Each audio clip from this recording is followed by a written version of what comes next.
সম্মানিত দর্শক ও শ্রোতা, আসসালামু আলাইকুম। পারসি ধর্ম বা জরথুস্ট্র ধর্ম খ্রিস্টের ৬০০ বা ৭০০ বৎসর পূর্বে পারস্যে জরথুস্ট্র কর্তৃক প্রচারিত হয়। সম্রাট সাইরাসের রাজত্বকালে জরথুস্ট্র একজন একত্ববাদী পয়গম্বর ছিলেন। তিনি তার সম্প্রদায়ের অধিকাংশ জনগোষ্ঠীর বিরুদ্ধে বিদ্রোহ করেন এবং তার মতবাদ প্রচার করেন। সম্রাট সাইরাস তার ধর্ম গ্রহণ করেন এবং পারস্য সাম্রাজ্য শক্তিশালী হয়।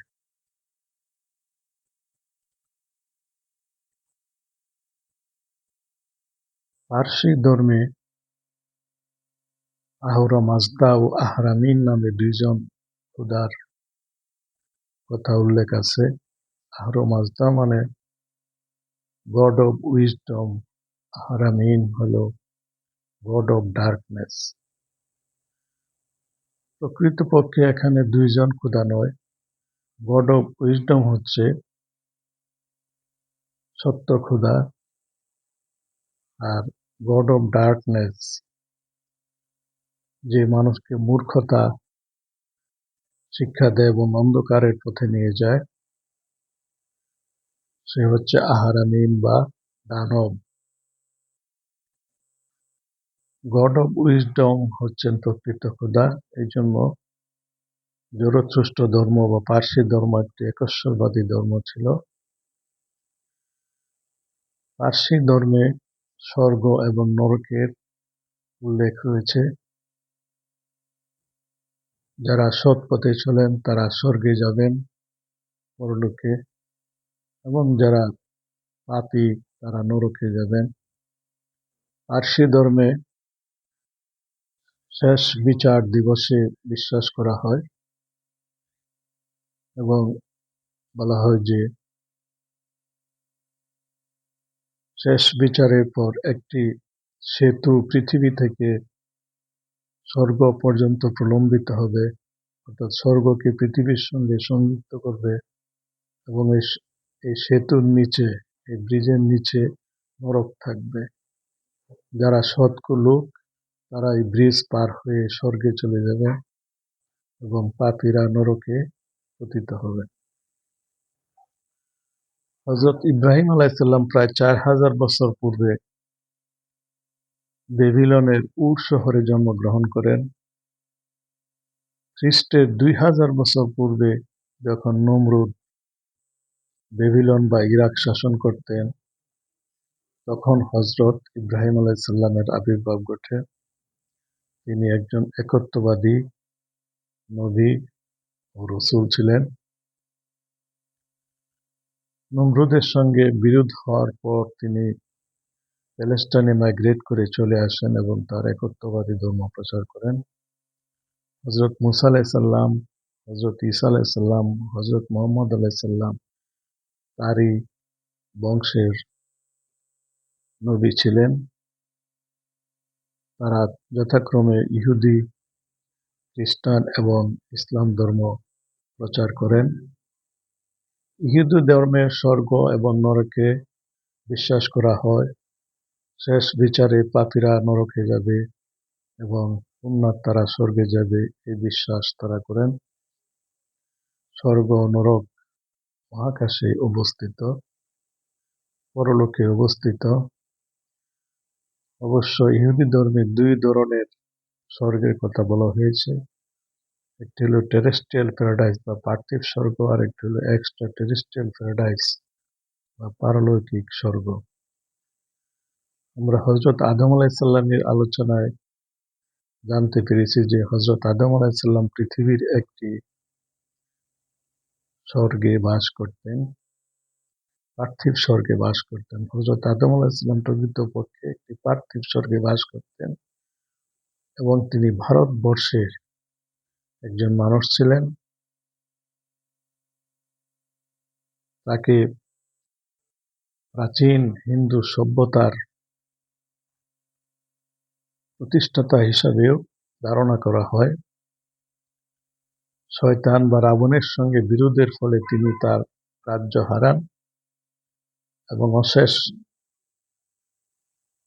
অত্যাচার এবং নির্যাতন ভোগ করার পর তিনি রাজ্য পুনরুদ্ধার করেন এবং রাবণকে বা শয়তানকে পরাস্ত করেছিলেন।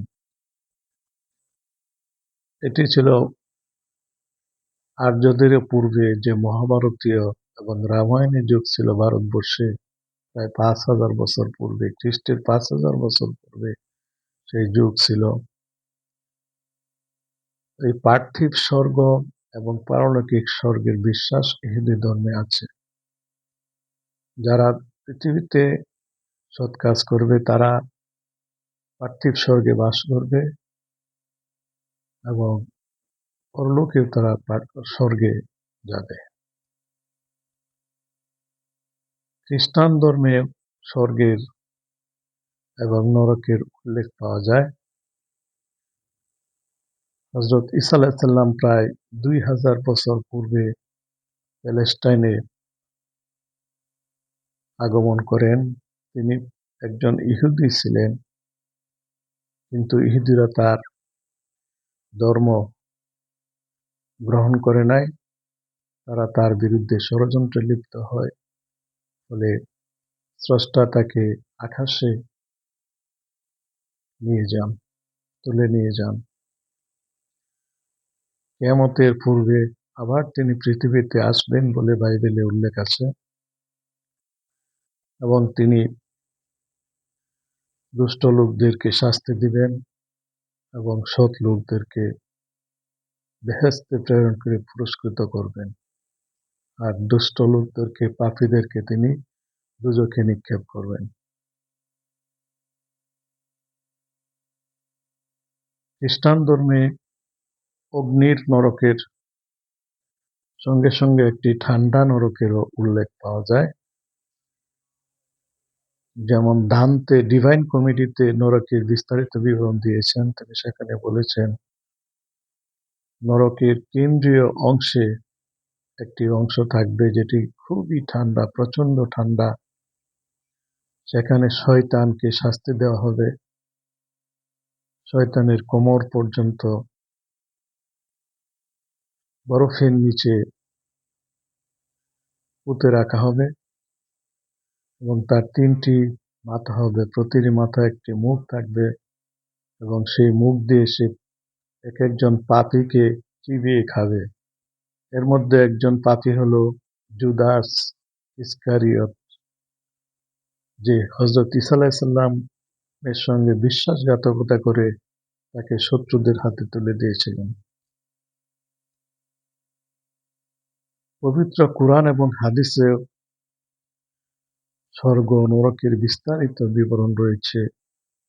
স্বর্গ চির শান্তির জায়গা, যেটি পরলোকে বা মহাকাশে অবস্থিত।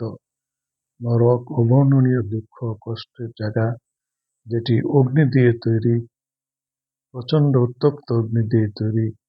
একটি ঠান্ডা নরকের কথাও পবিত্র কুরআন এবং হাদিস শরীফে উল্লেখিত হয়েছে, যাকে জামহারিম বলা হয়।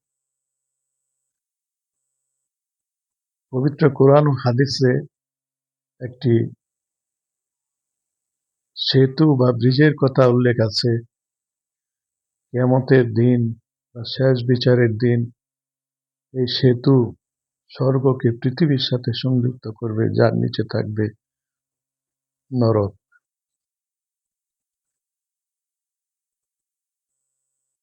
একমাত্র সৎ লোকেরাই, পুণ্যাত্মারাই এই ব্রিজ, যাকে ফুলসিরাত বলা হয়েছে, পার হয়ে স্বর্গে যাবে এবং পাপীরা নরকে পতিত হবে। জরুদ্রুস ধর্ম, পার্সি ধর্ম, ইহুদি ধর্ম, খ্রিস্টান ধর্ম এবং ইসলাম ধর্ম, এই 4টি ধর্ম বিশ্লেষণ করলে আমরা বুঝতে পারি যে দুজক বা নরক পৃথিবীর নিকটবর্তী এলাকায় অবস্থিত। পৃথিবীর চতুর্দিকে নরকের অবস্থান। এর উপর দিয়ে যে ফুলসিরাত বা সেতু নির্মিত হবে সেটি পার হয়ে স্বর্গে যেতে হবে। এর দ্বারা প্রমাণিত হয় যে নরক মহাকাশে পৃথিবীর চতুর্দিকে পৃথিবীর নিকটবর্তী এলাকায় অবস্থিত এবং স্বর্গ পৃথিবী থেকে বহু দূরে মহাকাশের সর্বোচ্চ স্তরে অবস্থিত। পবিত্র কোরআন এবং হাদিসে বর্ণিত হয়েছে যে আমাদের নবী হযরত মুহাম্মদ সাল্লাল্লাহু আলাইহি সাল্লাম মেরাজ রজনীতে এই স্বর্গ ও নরক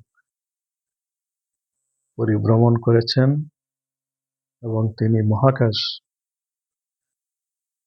অতিক্রম করে এই মহাবিশ্বের স্রষ্টা আল্লাহর সঙ্গে সাক্ষাৎ করেছেন। এই পরিভ্রমণকে মেরাজ বলা হয়। আগামীকাল ইনশাল্লাহ আমি মেরাজ সম্পর্কে আলোচনা করব। আসসালামু আলাইকুম ওয়া রাহমাতুল্লাহ।